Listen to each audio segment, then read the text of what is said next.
জানুয়ারির দিন ঘুম থেকে উঠে তোমাদের দাদা কিন্তু পুরি সবজি নিয়ে এসেছিল সকালের ব্রেকফাস্ট করার জন্য, তাই কিন্তু রান্নার অত ঝামেলা ছিল না।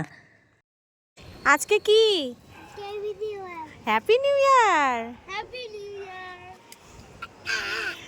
ব্রেকফাস্ট করার পরে রান্নাবাড়ি করে স্নান পুজো সেরে এখন কিন্তু চলে এসেছি ছাদে রোদ পোহানোর জন্য।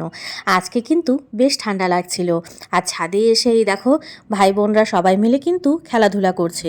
আর 1 জানুয়ারি কোথাও না গেলে কি হয়, তাই কিন্তু আজকে আমরা দুপুরবেলাটা বেরোইনি, আজকে কিন্তু সন্ধ্যাবেলা বেরিয়েছি, যেহেতু ভাই এসছে, একটা বাইকে আমাদের হবেও না, তাই ভাবলাম আমরা 4জনে মিলে কাছাকাছি কোথাও ঘুরে আসি যেখানে নাকি বাইকে করে যাওয়া যাবে। এই যে পৌষ মেলাতে কিন্তু আমরা চলে এসেছি, প্রত্যেক বছরই তো আসি, তাই ভাবলাম ভাই যেহেতু কোনোবারও আসেনি, ভাইকে নিয়ে কিন্তু এবার পৌষ মেলাতে ঘুরিয়ে নিয়ে আসি।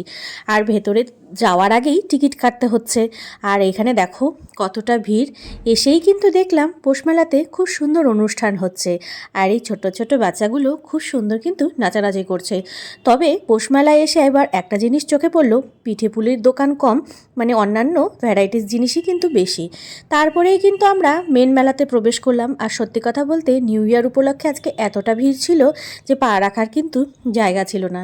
আর মেলাতে যেসব জিনিস পাওয়া যায় সেগুলো তো তোমরা সবাই জানো, আর এই দোকানটায় না খুব সুন্দর সুন্দর এক্সেসরিজ জিনিস পাওয়া যাচ্ছিল, মানে ওই কানের, গলার, হাতের, আর এত সুন্দর সুন্দর অক্সিডাইজ জুয়েলারিগুলো ছিল যে চোখ ফেরানো যাচ্ছিল না।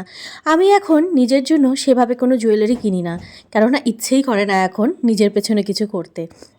তো যাই হোক, গুড়িয়াকে বলছিলাম তুমি কিছু নেবে নাকি, তো গুড়িয়াও যেহেতু মেলা দুবার গিয়ে আসলো, মানে আমার মামার বাড়ির ওখানে, তো ওরও সেরকম কিছু নেওয়ার কিছু ছিল না। আর এই পাশে অনেক ধরনের অ্যাক্টিভিটি ছিল, খাবার দোকান ছিল।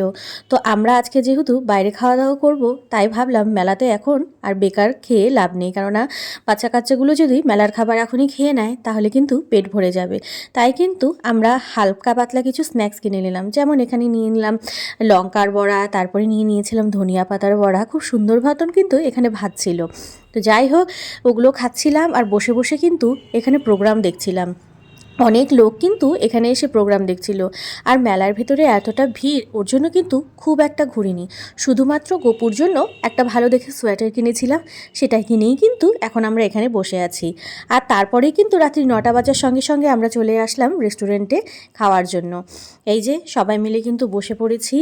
আর ভাইকে বলছিলাম চল তোকে ভূতের সঙ্গে কিন্তু ফটো উঠিয়ে দিই, ভাই বলছিল না আমি উঠবো না, আমি চল না সবাই মিলে একসঙ্গে একটা ফটো ওঠানো যাক। তো যাই হোক, এখানে কিন্তু অনেক ফটো উঠে নিলাম, তারপরেই কিন্তু আমরা এখন খেতে বসে পড়বো, কেননা রাত্রে কিন্তু অনেক হয়েছে, বাড়ি যেতে হবে, কালকের থেকে মেয়ের স্কুল শুরু হয়ে যাবে। তো যাই হোক, এই তো খাওয়া দাওয়া কমপ্লিট করে এখন কিন্তু আমরা এখান থেকে বেরিয়ে যাব।